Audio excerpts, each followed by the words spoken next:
How to lease a home in Texas. I'm Lisa Brown. The standard for leasing a home in Texas might be a little different than in other states. There's a few things before you start looking at homes that you should be aware of and get ready to provide your agent. Everyone who will be living in the home that is over the age of 18 will need to provide the items listed. They will also need to be on the lease. So this includes children living at home that have turned 18 years of age. You will want to pull your credit report and provide it to your real estate agent. Most landlords will pull a history from all the bureaus, but you can sometimes save money from the credit application fees by pulling your own credit. This can create a more thorough file when your agent presents it to the landlord. It can also help the landlord be able to determine if they're willing to tentatively accept your application before you send money for their application fee. It also helps give you leverage when the house that you're trying to lease has multiple applications.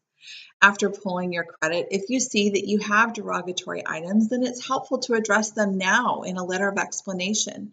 This includes things like bankruptcy, foreclosure, judgments, and slow pays. Landlords want to know that if they choose you to lease their home, that it's going to be a good fit and that you're going to be a reliable tenant and a good experience for them as landlords. You will also need to provide your income, proof of it, that is. As a good rule of thumb, most landlords require at least 3 times the amount of income as a monthly rent in order to qualify for the house. So for example, if the rent is $2,000 per month, then you need to provide proof that you make at least $6,000 per month. Some landlords look at net income, but in my experience, most ask for gross income.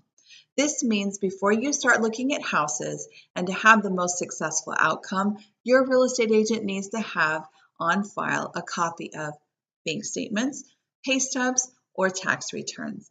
And usually they don't need to provide all of those items, but at least one of them.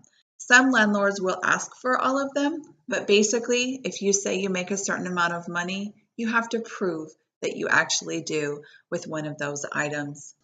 You will also need to provide a copy of your driver's license. Make sure that if you are providing the copies for your agent, that you send front and back of your driver's license. You'll also need to provide copies of anyone over 18 that's going to live in the house. If you don't have a driver's license, a state form of ID, and I've also even seen passports used as identification. There's a few forms your agent will provide and ask you to fill out when getting ready to look at homes. These forms are necessary for the file. They are the information about brokerage services, a buyer-tenant representation agreement, and a tenant application. All of these items will need to be filled out by everyone 18 and over. Once you find the house that you'd like to lease, your application package is presented. If the landlord likes what they see, the landlord is going to tentatively approve your application. They will ask for your application fee. Now, application fees vary in price, and I've seen anything from $30 up to $100 per applicant. Now, if the landlord does require an application fee, then they're going to be doing 2 things, running a full credit report and background check. And a background check is there to reveal things about you that include housing history and felonies. So even though the application asks specific questions like, have you ever been convicted of a felony or been evicted from a home, they still want proof or backup documentation that what you told them is correct. And a background check does this. So make sure when you fill out your application that you're very honest about the things that you put on there. Otherwise, you might be wasting your time and application money on a file that you might not even get if they find information about you that's inaccurate.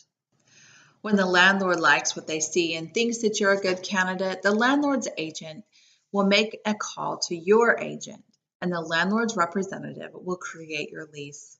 You'll generally have about 48 hours to provide a cashier's check for your deposit. This secures the house for you and your family. In Texas, deposits are generally equal to the amount of monthly rent. And then you'll pay for your first month's rent just before you move into the home. Regardless of the day you move in, rent is prorated on the second month you move in for the previous month. So in conclusion, if you go look at houses to lease before providing the proper forms and documentation, then you risk not getting the house that that would work really well for you and your family when others are also trying to do the same. By following this formula, it will ensure a smoother leasing experience and transition into your new home.